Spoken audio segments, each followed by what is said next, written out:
تہجد اصل میں جسے کہتے ہیں وہ نہیں ہے کہ جو عام طور پر لوگ فجر سے کچھ دیر پہلے جاگ گئے اذان سے اور جلدی سے 8 نفل پڑھ لیے، یہ تہجد نہیں، یہ تو فجر کا ضمیمہ بنا لیا۔ ہاں نوافل ہے، عبادت ہے، اس کے بھی جو اس کے برکات ہیں وہ ظاہر ہوں گی، جو اس کا ثواب اور اجر اللہ دے گا۔ لیکن اصل میں جسے تہجد کہا جاتا ہے وہ رات کو سو کر پھر اٹھنا، نیند کو توڑ کر اور پھر سو جانا اور پھر اٹھنا فجر۔ جوف کہتے ہیں پیٹ کو، شیشے کے جوف اللیل، رات کے بطن میں، رات کے درمیان میں، یعنی نصف رات گزر جائے اس وقت سے انسان جو ہے وہ نماز پڑھے اور پھر ثلث رہ جائے تو پھر جائے، پھر سو جائے اور پھر اس کے بعد اٹھے فجر کے لیے اور سنتیں پڑھے اور آئے مسجد کے اندر۔ تو یہاں آپ نے فرمایا وَصَلَاةُ الرَّجُلِ فِي جَوْفِ اللَّيْلِ، اور اپنے اس قول کے لیے حضور نے آیتیں تلاوت فرمائی، وہی دو آیتیں۔ یہاں یہ سورہ سجدہ کی آیت نمبر 16 اور 17 ہیں۔ تتجافى جنوبهم عن المضاجع، اللہ تعالیٰ اپنے خاص محبوب بندوں کی یہ صفات بیان کر رہا ہے کہ ان کے پہلو اپنے بستروں سے علیحدہ رہتے ہیں، رات کے وقت جاگتے ہیں، بستر پر لیٹیں گے تو سو جائیں گے۔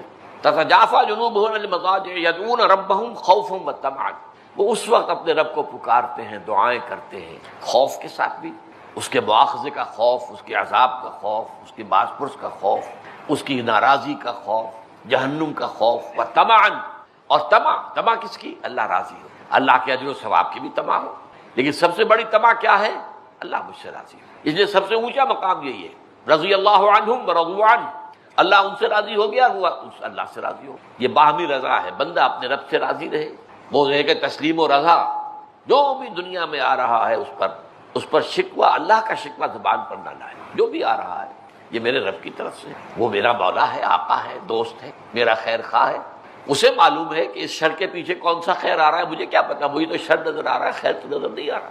اس لیے فرمایا گیا کہ ہو سکتا ہے عسیٰ ان تکرہوا شیئا وہو خیر لکم وعسیٰ ان تحبوا شیئا وہو شر لکم واللہ یعلم وانتم لا تعلمون، ہو سکتا ہے تمہیں کوئی چیز بری لگے حالانکہ اسی میں تمہارا خیر ہو، عین ممکن ہے تمہیں کوئی چیز اچھی لگتی ہو حالانکہ اس میں تمہارے لیے شر ہے، اللہ جانتا ہے تم نہیں جانتے۔ اس کیفیت کے اندر دنیا کی زندگی گزارے، اللہ تعالیٰ آخرت میں اسے راضی کر دے گا، اللہ اس سے راضی ہو جائے گا۔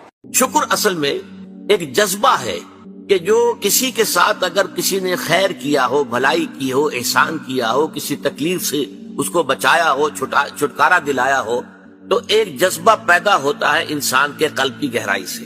اب اسے ہم جذبہ تشکر کہیں گے، جذبہ امتنان کہیں گے، یہ قلب کی گہرائی سے ابھرتا ہے اور پھر زبان پر بھی آتا ہے، آپ کا شکریہ، میں آپ کا شکریہ ادا کرتا ہوں۔ یہ شکر جو ہے در حقیقت یہ فطرت کی صحت کی علامت، اگر فطرت صحیح ہے تو شکر لازماً ہوگا، اور اگر شکر نہیں ہے تو معلوم ہوا کہ فطرت مسخ ہو چکی، آپ کے ساتھ کسی نے بھلائی کی اور آپ کے اندر یہ جذبہ بھی پیدا نہیں ہوا۔ یہ تو حیوانات تک کے اندر ہے۔ آپ کسی پیاسے جانور کے سامنے پانی رکھیے، کوئی بکری ہو، کوئی اور ہو، کوئی گائے ہو، پیاسا ہو، بندھا ہوا ہے، وہ تو ادھر ادھر دوڑ کر اپنی پیاس پوری نہیں کر سکتا، بالٹی میں پانی رکھ دیجیے، وہ پی کر پھر وہ آنکھیں اٹھا کر آپ کو دیکھے گا، وہ جانور، تو اس کی آنکھوں کے اندر سے آپ کو جذبہ تشکر چھلکتا ہوا نظر آئے۔ اسی معنی میں عجیب بات یہ ہے، عین کہتے ہیں آنکھ کو، اور عین کہتے ہیں چشمے کو بھی۔ عرب کہتے تھے عین الشکرا، وہ چشمہ جس میں سے پانی خود بخود ابل رہا ہو، نکل رہا ہو، نیچے سے زمین سے ابلتا ہو، عین الشکرا۔ اور دابۃ الشکور کہتے تھے ایسے حیوان کو، آپ کے ہاں کو گائے ہے، بھینس ہے، بندھی ہوئی ہے، آپ اس کی ٹہل سیوا کر رہے ہیں، اچھی خوراک دے رہے ہیں، غذا دے رہے ہیں، نہلاتے بھی ہیں گائے بھینس کو، تو پھر اس کا ظہور اس کے بدن پر ہونا چاہیے، اس پہ فربہی آنی چاہیے، تو اس کو کہیں گے دابۃ الشکور۔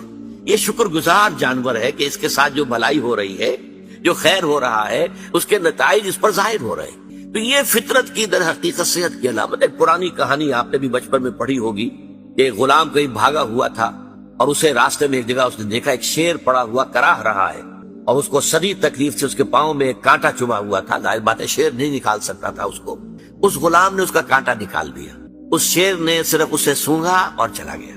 اس کے بعد وہ غلام پکڑا گیا، اور جیسے کہ ہوتا تھا رومن اور گریک دور میں کہ بھاگا ہوا غلام جب پکڑا جاتا تھا تو پھر شیروں سے پھڑواتے تھے اس کو، ان کے جو بڑے وہ ہوتے تھے، یہ اسٹیڈیمز بنے ہوئے ہوتے تھے، اس میں آ کر جو ہے اس غلام کو چھوڑ دیا، اور پھر بھوکا شیر جو ہے وہ پنجرے میں سے نکالا تاکہ وہ اس کو بھموڑے اور ختم کرے۔ تو اس نوجوان کو، اس غلام کو بھی پھینکا گیا۔ اس کے بعد جو شیر کا پنجرا کھولا تو شیر آیا، اس نے سونگا اور اس کو چھوڑ کر علیحدہ بیٹھ گیا۔ لوگ حیران ہوئے، معلوم ہے یہ وہی شیر تھا کہ جس کے پاؤں سے کانٹا نکالا تھا اس غلام نے، جبکہ وہ بھاگا پھر رہا تھا، چھپتا پھر رہا تھا جنگلوں میں۔ پر یہ شے سمجھ لیجئے کہ شکر جو ہے در حقیقت یہ فطرت کی صحت کی علامت ہے۔ یہاں تک فرمایا حضور نے من لم یشکر الناس لا یشکر اللہ۔ یہ شکر ایسی شے ہے جو انسانوں کا شکر گزار نہیں ہے، وہ کبھی اللہ کا شکر گزار بھی نہیں ہو سکتا۔ فطرت مسخ ہو چکی ہے، کسی نے آپ کے ساتھ بھلائی کی اور آپ کے اندر سے وہ جذبہ تشکر ابھرا ہی نہیں، معلوم ہے فطرت کے سوتے خشک ہو چکے ہیں۔ وہ کنواں جس کے اندر لانے والے پانی کے سوتے خشک ہو چکے ہیں، پانی کہاں رہے گا اس میں؟ تو خالی کنواں ہے۔ تمہاری بھی فطرت جو ہے خالی ہو چکی ہے، اور تمہارے اندر وہ جو جذبہ تشکر موجود نہیں ہے، تو گویا کہ فطرت کے سوتے خشک ہو چکے ہیں۔ اب اصل بات کیا ہے اس فطرت کے بعد؟ اصل منعم کو پہچاننا۔ اب دیکھیے اس کو بھی ذرا غور سے سنیے میری بات کو۔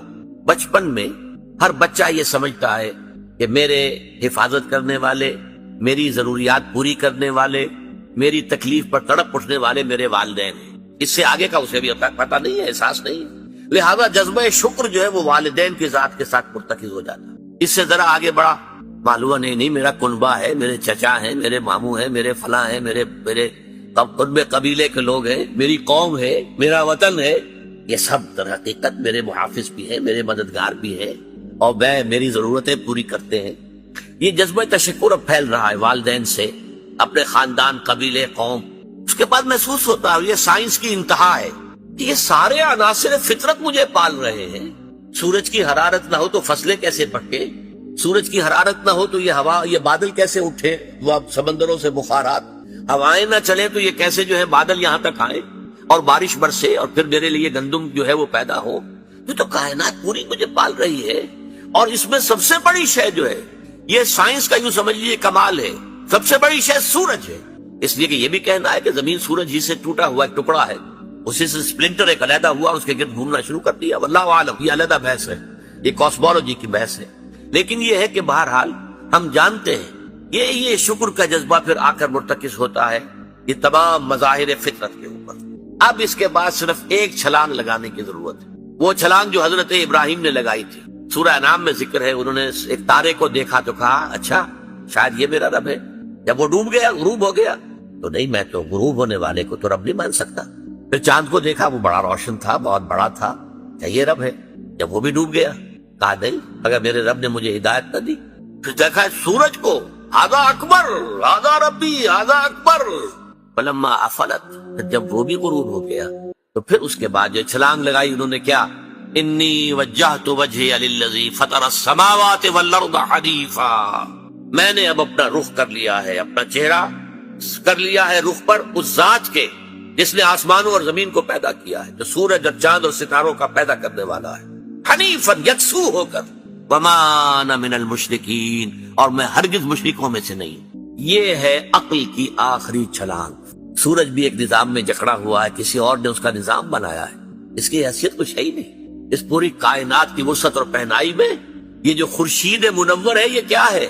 یہ ایک ذرے کے مانند ہے، پوری کائنات کی billions and billions of galaxies, اور ہر گیلیکسیز میں billions and billions of stars. اندازہ تو کیجئے اس کی وسعت کا کوئی تصور ممکن ہے؟ انسان کو چکر آتا ہے۔ یہ تمام جو ہے اعداد و شمار جو یہ آتے ہیں ہمارے سامنے ایسٹرونومی میں، چکر آتا ہے۔ سورج کی کیا حیثیت؟ ہاں ایک ہستی ہے کہ جس نے ان سب کو جکڑا ہوا ہے، جس کے نظام میں ہے، جس کے قانون کے اندر یہ جکڑے ہوئے ہیں، بے حسبان، یہ ایک حساب کے ساتھ چل رہے ہیں، اور حساب کسی نے معین کیا ہوا۔ یہ ہے در حقیقت عقل کا کام، یعنی فطرت کی سلامتی، جذبہ تشکر۔ شکر کس کا؟ سب سے بڑی بات اللہ کا شکر۔ ایک بات اور نوٹ کر لیجئے، یہی جذبہ تشکر ہے جو پھر عبادت کی شکل اختیار کرتا ہے۔ دیکھیے شکر، آپ کے ساتھ کسی نے بھلائی کی، آپ کی فطرت کا تقاضا نمبر ایک یہ کہ اس کا شکریہ ادا کریں، نمبر دو یہ کہ آپ بھی کوشش کریں کہ کوئی میں بھی اس کی خدمت کروں، کو میں اس کو بدلہ دوں۔ هل جزاء الاحسان الا الاحسان، بھلائی کا بدلہ سوائے بھلائی کے اور کیا ہو سکتا ہے؟ لیکن فرض کیجئے کہ وہ ہستی اتنی بلند و بالا ہو، والدین کی آپ کچھ نہ کچھ خدمت کر کے کچھ کسی درجے میں جو انہوں نے بچپن میں پالا پوسا تھا، کسی درجے میں آپ اس کا جواب، اس کا بدلہ دے سکتے ہیں۔ بڑھاپے میں یہ ہے کہ انہیں فلا تقل لهما اف ولا تنهرهما، انہیں اف تک نہ کہا جائے، انہیں جھڑکا نہ جائے، ان کی اطاعت کی جائے، ان کی فرما برداری کی جائے۔ ہاں ناحق بات میں ان کی بات نہیں ماننی ہے، شرک پہ مجبور کریں تو ان کو نہیں ماننا ان کے حکم کو، لیکن باقی یہ اور چیزوں کے اندر ماننا ہے۔ تو یہ سارا معاملہ یہ کسی نہ کسی درجے میں آپ نے اسے بدلہ دے دیا اور جو بھی ہے. لیکن جہاں کہیں ایسی ہستی کا شکر ہے کہ جسے آپ کو بدلہ دے نہیں سکتے، سورج کو کیا بدلہ دیں گے، وہاں یہی جذبہ تشکر جو ہے جذبہ عبادت میں ڈھل جاتا ہے. ہاتھ جوڑ کے کھڑے ہو گئے سورج کے سامنے، ڈنڈوت کر رہے، سجدہ کر رہے، یہ کیا ہے، کیوں ہے؟ یہ وہی جذبہ تشکر ہے. اس سورج ہی سے ہمارا سارا نظام چل رہا ہے، میرا پورا وجود یہ در حقیقت اسی کے ذریعے سے اس کی ساری ضرورتیں اور سارے تقاضے پورے ہو رہے ہیں. یہی جذبہ تشکر ہے جو جذبہ عبادت کی شکل اختیار کرتا ہے. اور جب جذبہ تشکر صحیح جگہ جا کر لگ گیا، یعنی جیسے کہ میں مثال بارہا دیتا رہا ہوں کہ اگر آپ کو کسی اونچی فصیل پر چڑھنا ہے اور آپ کے پاس جو ہے وہ ایک کمند ہے، تو پہلے کمند کو آپ پھینکیں گے اونچا. آپ کے بازو میں طاقت ہونی چاہیے. اگر بازو میں طاقت ہی نہیں ہے تو کمند کہیں قریب ہی جا کے اٹک گئی تو جہاں تک وہ اٹکی ہے وہیں تک چڑھ سکتے ہیں نا، اس سے آگے تو نہیں جا سکتے. تو کمند کو پہنچانا ہے پہلے اونچائی تک. اب دیکھیے اس کو اقبال نے کہا ہے، یزداں بکمند آور اے ہمت مردانہ. تمہاری کمند یزداں کے ساتھ جا کر جڑے، اللہ کو پہچانو. تمہاری عقل کا جو ہے در حقیقت امتحان یہ ہے کہ اصل منعم حقیقی، اصل محسن حقیقی، اس کے انعامات، اس کے احسانات، اس نے تمہیں پیدا کیا، تمہاری ضرورت کی چیزیں پیدا کی. ان تعدوا نعمت اللہ لا تحصوها. اگر تم اللہ کی نعمتوں کو گننا چاہو کبھی احسان نہیں کر سکتے، کبھی ان کی گنتی نہیں کر سکتے. اس کے لیے تمہارا جذبہ شکر جو ہے وہ ڈھل جانا چاہیے جذبہ عبادت میں. اور یہاں اس رکوع کے اعتبار سے اس کے جو سب سے بڑا مظہر ہے وہ اب آ رہا ہے، وَلَقَدْ آتَيْنَا لُقْمَانَ الْحِكْمَةَ أَنِ اشْكُرْ لِلَّهِ. ان اشکر للہ، گویا کہ حکمت کا تقاضا یہ کہ شکر کا جذبہ اللہ تعالیٰ کی ذات کے ساتھ وابستہ ہو جائے. وَمَن يَشْكُرْ فَإِنَّمَا يَشْكُرُ لِنَفْسِهِ. اور جو کوئی شکر کرتا ہے وہ اپنے بھلے کو کرتا ہے. اللہ کا کوئی کام نہیں بنتا اس سے، اللہ کی کوئی ضرورت پوری نہیں ہوتی. وہ ضرورت سے مبرہ ہے، منزہ ہے، اعلیٰ ہے، عرفہ ہے، اس کی کوئی ضرورت نہیں، احتیاج ہے ہی نہیں، وہ محتاج نہیں ہے، وہ تو غنی ہے. تو اس لیے فرمایا من یشکر فانما یشکر لنفسہ. لنفسہ سے مراد کیا ہے؟ اگر آپ کے اندر جذبہ شکر ہے اور وہ جذبہ تشکر جا کر ذات باری تعالیٰ کے ساتھ منسلک اور ملحق بھی ہو گیا ہے، اب آپ کی شخصیت کا ترفع ہوگا، شخصیت ابھرے گی، شخصیت اپچے گی، شخصیت کی ترقی ہوگی، شخصیت میں ترفع پیدا ہوگا، بلندی آئے گی. تعمیر سیرت جسے کہتے ہیں، جسے اقبال تعمیر خودی کہتا ہے. صحیح معنی میں واقعتاً آپ ایک ایسے انسان بن سکیں گے کہ جن کے بارے میں قرآن نے کہا ہے کہ وَلَقَدْ خَلَقْنَا الْإِنسَانَ فِي أَحْسَنِ تَقْوِيمٍ. ہم نے انسان کو بہترین حساب پر پیدا کیا. وہ انسان بننے کے لیے ضروری ہے کہ آپ کی فطرت سلیم ہو اور عقل سلیم. فطرت سلیمہ جذبہ تشکر موجود ہو، عقل سلیم اصل محسن کو پہچان لے، اصل منعم کو پہچان لے، اور یہ منسلک ہو جائے پھر جذبہ تشکر ذات باری تعالیٰ کے ساتھ. تو اس کا بھلا تمہیں کو پہنچے گا، تمہاری شخصیت کی تعمیر ہوگی، تمہاری خودی جو ہے وہ پختہ ہوگی، مضبوط ہوگی، تمہاری اپنی سیرت و کردار جو ہے اس کی نشو و نما ہوگی. وَمَن يَشْكُرْ فَإِنَّمَا يَشْكُرُ لِنَفْسِهِ وَمَن كَفَرَ. اور جو کفر کرے فَإِنَّ اللَّهَ غَنِيٌّ حَمِيدٌ. تو اللہ تو غنی ہے اور حمید ہے. کفر کے بھی لفظی معنی پہچان لیجئے. کفر کے لفظی معنی دبا دینا، چھپا دینا. اسی سے کفارہ بنا ہے. کفارہ، آپ سے گناہ ہو گیا ہے تو گناہ کا کفارہ ہے تاکہ گناہ جو ہے دب جائے، چھپ جائے، ختم ہو جائے، محو ہو جائے، گناہ کا اثر آپ کے نامہ اعمال میں باقی نہ رہے. کفارہ. تو اسی طریقے سے کہتے ہیں کہ جو کسان ہے عجب الکفار نباتہ ثم یہیج فتراہ مصفرا. سورہ حدید میں کسانوں کو کہا گیا. یہ کفار ہے اس معنی میں کہ وہ دانہ جو ہے زمین میں چھپا دیتے ہیں تاکہ اس سے زمین سے پھر پودا نکلتا ہے. تو فطرت انسانی کے اندر سے ابھرنے والا جذبہ تشکر آپ نے دبا دیا، یہ کفر ہے، کفران نعمت. قرآن مجید میں لفظ کفر یا شکر کے مقابلے میں آتا ہے، جیسے یہاں آیا وَمَن يَشْكُرْ فَإِنَّمَا يَشْكُرُ لِنَفْسِهِ. جو کوئی شکر کرتا ہے وہ اپنے بھلے کے لیے کرتا ہے. وَمَن كَفَرَ فَإِنَّ اللَّهَ غَنِيٌّ حَمِيدٌ. اور جو کفر کرے گا، کفران نعمت کرے گا، تو اللہ تعالیٰ تو غنی اور حمید ہے. یا پھر کفر ایمان کے مقابلے میں آئے گا، کفر اسلام کے مقابلے میں آئے گا. دل میں ابو جہل بھی مانتا تھا کہ محمد حق پر ہے، لیکن اس حقیقت کو، دل کی اس صداقت، دل کی گواہی کو دبا رہا ہے، چھپا رہا ہے، دبا رہا ہے اپنے تعصب کی وجہ سے. اور سب سے بڑھ کر آپ کو معلوم ہے علماء یہود کے بارے میں تو قرآن کہتا ہے یعرفونہ کما یعرفون ابناءہم. ایسے پہچانتے ہیں محمد کو صلی اللہ علیہ وسلم جیسے اپنے بیٹوں کو پہچانتے ہیں. تو یہ اندر ان کے ایمان موجود تھا، اندر جو ہے گواہی دل دے رہا تھا کہ محمد برحق ہے، یہی ہے وہ آخری رسول اور آخری نبی جن کی پیشن گوئی کی تھی موسیٰ نے بھی اور عیسیٰ نے بھی علیہ الصلوۃ والسلام، لیکن اپنے قلب و ذہن کی ان کو گواہیوں کو چھپایا انہوں نے۔ ومن اظلم ممن کتم شہادۃ عنده من اللہ، ان سے بڑھ کر ظالم کون ہوگا جنہوں نے ایک گواہی جو ان کے پاس اللہ کی طرف سے تھی اسے چھپا لیا ہے۔ تو کفر بمانی اسلام بمقابلہ اسلام، کفر بمانی بمقابلہ ایمان، نفاق جو ہے وہ کفر ہے، نفاق بھی کفر ہے، اسلام کے مقابلے میں کافر غیر مسلم کافر ہے، اور شکر کے مقابلے میں کفران نعمت، وہ بھی لفظ کفر سے بنا ہے۔ اسی میں آیا ہے لئن شکرتم لازیدنکم ولئن کفرتم ان عذابی لشدید، اگر تم شکر کرو گے تو ہم اور دیں گے اور بڑھا کر دیں گے، لیکن اگر تم نے کفران نعمت کی روش اختیار کی تو پھر ہمارا عذاب بھی بہت سخت۔ ومن کفر فإن اللہ غنی حمید، غنی جس کی کوئی احتیاج نہ ہو، بے نیاز، غنی عن العالمین، تمام جہانوں سے بے نیاز، حمید فعیل کے وزن پر، اور یہ حامد اور محمود دونوں سے ہو سکتا ہے۔ فعیل جو ہے صفت مشبہ وہ اس میں فاعل اور اس میں مفعول دونوں سے ہو سکتا ہے، یہاں مفعول سے ہے، محمود سے حمید بنائے۔ آپ اپنی ذات میں خود بخود ستودہ صفات، ایک خیر اور خوبی وہ ہوتی ہے جسے آپ ظاہر کریں، بیان کریں، ایک خیر اور خوبی اور حسن اور جمال اور کمال ایسا ہے کہ اسے بیان کرنے کی حاجت ہی نہیں، از خود روشن۔ آفتاب آمد، دلیل آفتاب، جب سورج طلوع ہو گیا تو وہ اپنے وجود پر خود دلیل ہے، اسے کسی دلیل سے ثابت کرنے کی ضرورت نہیں ہے۔ تو حاجت مشاقہ نیست، صورت دل آرام را۔ بعض شکلیں اتنی خوبصورت ہوتی ہیں انہیں کسی میک اپ کی ضرورت ہی نہیں ہوتی، میک اپ سے ان کو آپ بگاڑ دیں گے۔ وہ جو فطری حسن ہوتا ہے وہ اتنا ہے کہ حاجت مشاقہ نیست، کسی بھی وہ میک اپ کرنے والی کی کوئی ضرورت ہی نہیں، اسے کسی بیوٹی پارلر میں جانے کی ضرورت ہی نہیں۔ صورت دل آرام را، جسے اللہ تعالیٰ نے صورت دل آرام دی ہوئی ہے، اسے کسی مشاطہ ان کو کہتے تھے، ان عورتوں کو جو بال بناتی تھیں اور اس کو سنوارتی تھیں اور ان کے اندر کو موتی پھروتی تھیں عورتوں کے بناؤ سنگار کے لیے۔ تو اگر کوئی عورت خود حسین ہے تو اسے کسی مشاطہ کی ضرورت نہیں۔ تو اللہ تعالیٰ اتنا حسین ہے، اس کا جلال و کمال اتنا از خود ہویدا ہے کہ اسے کسی کے حمد کی حاجت نہیں۔ یہ تو پہلی آیت ہوئی اس رکوع کی۔ اب چلیے حضرت لقمان کی نصیحت کیا تھی۔ وَإِذْ قَالَ لُقْمَانُ لِابْنِهِ وَهُوَ يَعِظُهُ يَا بُنَيَّ لَا تُشْرِكْ بِاللَّهِ إِنَّ الشِّرْكَ لَظُلْمٌ عَظِيمٌ۔ اور یاد رکھو یاد کرو جب کہ کہا تھا لقمان نے اپنے بیٹے سے یا بنیا۔ اب یا بنیا سے یہ نہ سمجھے کسی چھوٹے سے بچے کو، پرائمری جماعت کے طالب علم سے یہ باتیں ہو رہی ہیں، بلکہ یہ کہ باپ کے لیے بیٹا کتنا ہی بڑا ہو جائے وہ چھوٹا سا ہی ہوتا ہے۔ اس کو جب بھی خطاب کرے گا محبت کے ساتھ، جیسے حضرت ابراہیم نے اپنے والد کو خطاب، یا ابت، ابا جان، ابا جان، ابا جان، یہ سورہ مریم میں آپ پڑھتے ہیں، یا بنیا میرے بچے۔ اس لیے کہ ظاہر بات ہے کہ باپ کے لیے اولاد وہ بچوں ہی کے مانند ہوتی ہے، چاہے وہ خود کتنی بڑی ہو چکی۔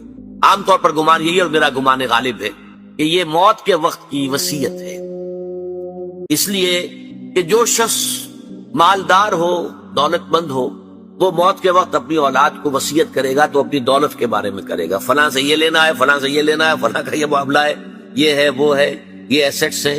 لیکن ایک حکیم اور دانا انسان کی اصل دولت اس کی دانائی ہے۔ جیسے اقبال نے کہا، میرے قافلے میں لٹا دے اسے، لٹا دے ٹھکانے لگا دے اسے، جو میری حکمت ہے کہ میرا نور بصیرت عام کر دے، الہی آرزو میری یہی ہے، میرا نور بصیرت عام کر دے۔ تو جو کسی حکیم انسان کو اللہ تعالیٰ نے حکمت اور دانائی عطا کی، اس کی پونجی، اس کی دولت، اس کی حکمت ہی ہے، تو وہ اپنی اس حکمت کو ٹرانسفر کر رہے ہیں انتقال کے وقت اپنے بیٹے کو، اپنی اگلی نسل کو۔